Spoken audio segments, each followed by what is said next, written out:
शरीराची तयारी होत आहे आणि त्याला उत्तर देण्यासाठी आपल्याला एवढी समज आलेली नाही. आणि शरीरात होणाऱ्या बदलामुळं मग मनाची अवस्था बदलत चालली.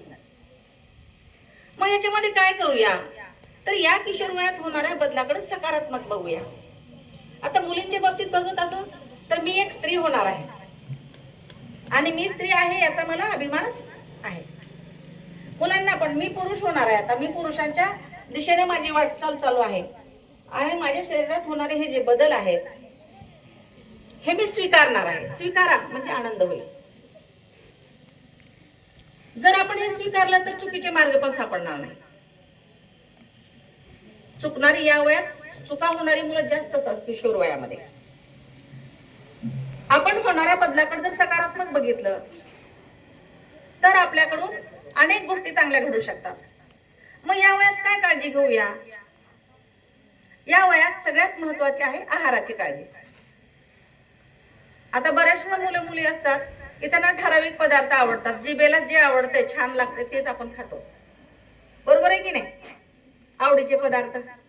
आणि जर एखादा आवडीचा पदार्थ नसेल तर तो आपण ताटात येऊ देत नाही.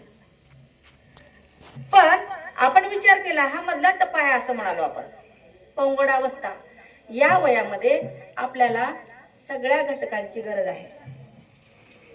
सगळे घटक म्हणजे कोणते आहेत? मग आमच्या घरात आपला महाराष्ट्रीयन जेवण सगळ्यात चांगलं जेवण आहे. कोणते कोणते पदार्थ असं सांगा बरं आपल्या जेवणामध्ये. बोला बोला, काय खाताय ती बोला, का खातच नाही?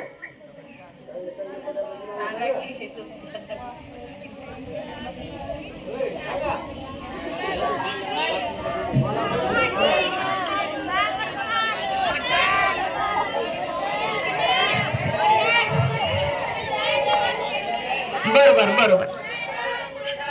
थांबूया आता. आपण जी खातो ती भाकरी असेल, चपाती असेल, भात असेल, ज्याच्यामधून कार्बोहायड्रेट्स मिळतात आपल्याला.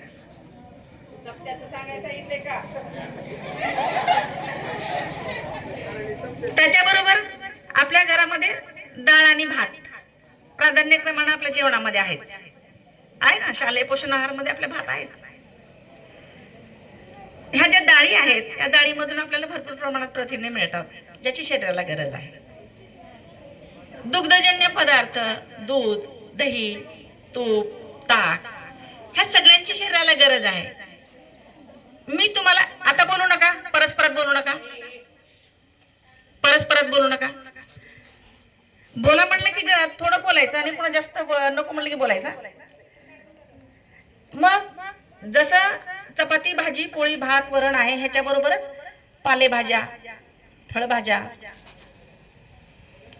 दुग्धजन्य पदार्थ, या सर्वांची आपल्या शरीराला खूप सारी गरज आहे. कारण उंची वाढायला लागली, वजन वाढायला लागले, शरीरातले बदल व्हायला लागलेत. या बदलाला तेवढाच पौष्टिक सकस चौरस आहाराची गरज सुद्धा आहेच आहे. बरेच मुलं असतात की आम्हाला पालेभाजी कधी आवडतच नाही, पालेभाजी आपण बाजूला काढतो. दही आवडत नाही, ताक आवडत नाही. तुमच्या आवडीसाठी खायचंच नाही, तुम्हाला गरज आहे म्हणून खायचंय. तुमच्या शरीराची हाडं मजबूत झाली पाहिजे, शरीर योग्य रीतीने त्याची वाढ झाली पाहिजे. यासाठी आपल्याला सकस आणि चौरस आहाराची गरज आहे. आणि आपलं महाराष्ट्रीयन जे जेवण आहे त्या जेवणामध्ये सगळ्याच घटकांचा समावेश आहे. तो आपल्या आहारात असायलाच हवा आणि तो आपण आवडीने खायला पण हवा. आता बऱ्याच मुली असतात सकाळी न जेवता शाळेत जातात, दुपारचा थोडासा तो शालेय पोषण आहार मधला भात खातील आणि संध्याकाळी जेवण करतील. ही चुकीची पद्धत आहे जेवणाची. किती जणी सकाळी नाश्ता करतात सांगा मला जरा. सकाळचं जेवण करणाऱ्या मुली हातवर करा, मुलं हातवर करा.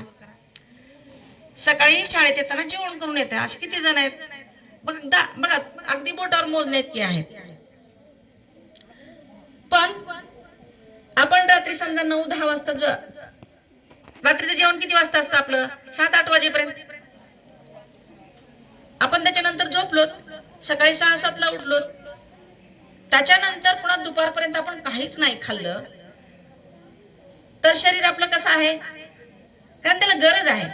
तुम्ही रात्री झोपलात म्हणजे शरीर झोपलंय का? शरीर झोपलंय. श्वास चालू आहे की नाही? पचन क्रिया चालू आहे की नाही?